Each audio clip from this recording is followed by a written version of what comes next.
Hey everybody, I wanted to make a video about my Nano Goldfish setup. There are 3 young goldfish in this setup. I have 2 calicos and a pinky mat here. These are fish that I bred last fall from a pair that I got at the pet store. After I quarantined them, they ended up spawning. These are my keepers out of the batch. In addition to the baby goldfish, I also have about 15 pink ram's horn snails. The reason that I keep these snails is because they help to scrub algae off of the surfaces of the plants, off of the glass, keeping it clean. They also lay these sacks of eggs on surfaces in the setup, and what happens is these eggs hatch and the young eggs become food for the fish. So the fish enjoy foraging for the baby snails to offer some additional nutrition for them, and the snails that do survive end up helping to break down waste and become basically a valuable part of the ecosystem.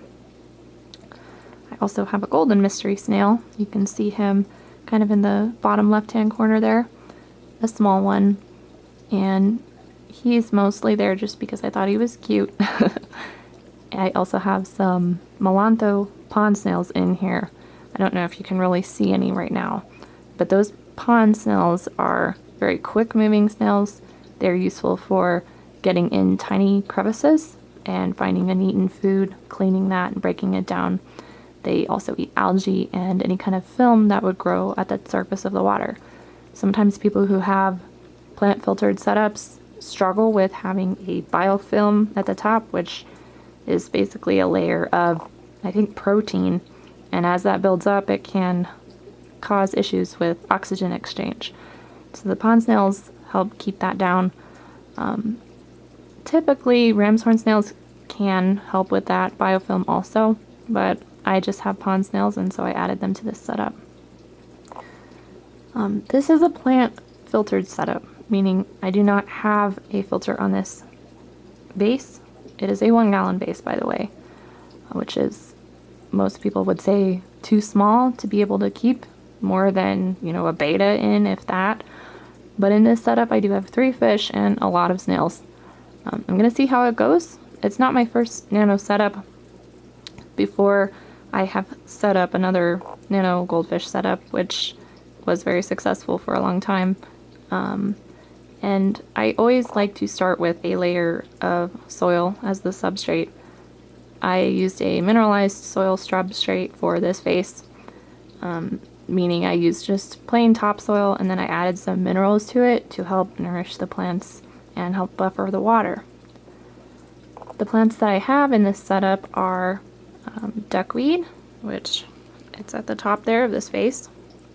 The duckweed is a source of food for the fish, so the fish like to snack on it. It grows very quickly, so I have not had a problem with the duckweed dying off too much.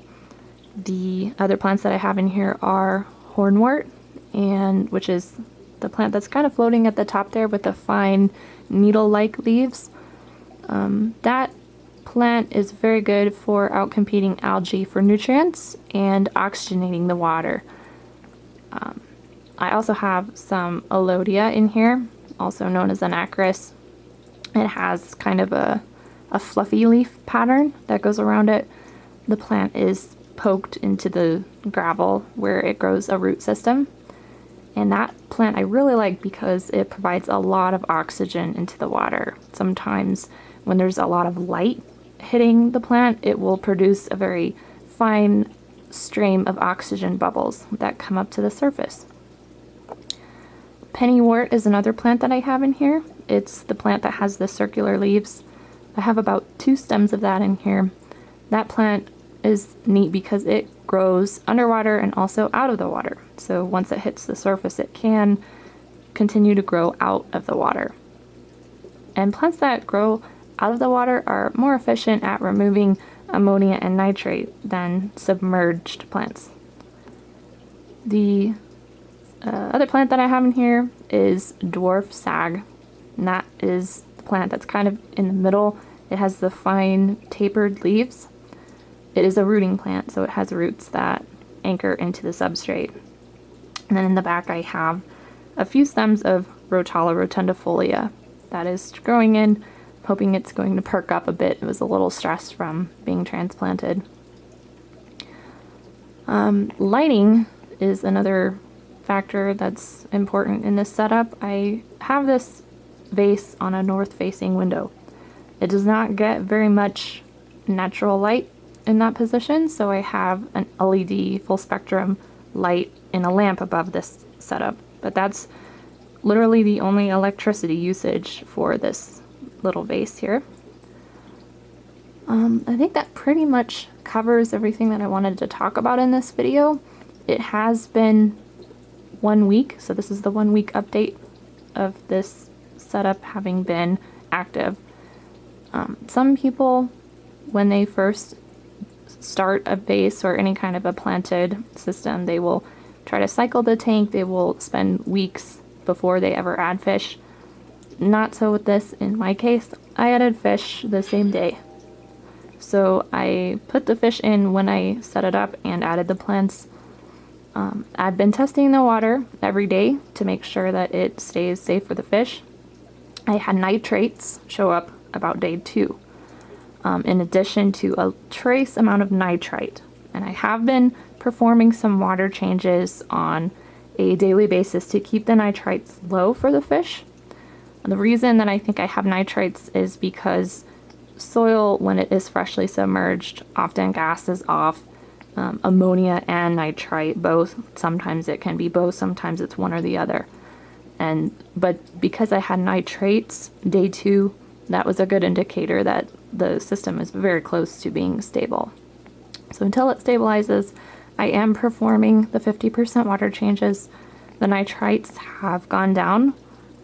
It was never very high, but I have noticed that it's just very faintly pink now, so that's encouraging. I will post in another video probably coming up the next, either the next 2-week mark or the 3-week mark.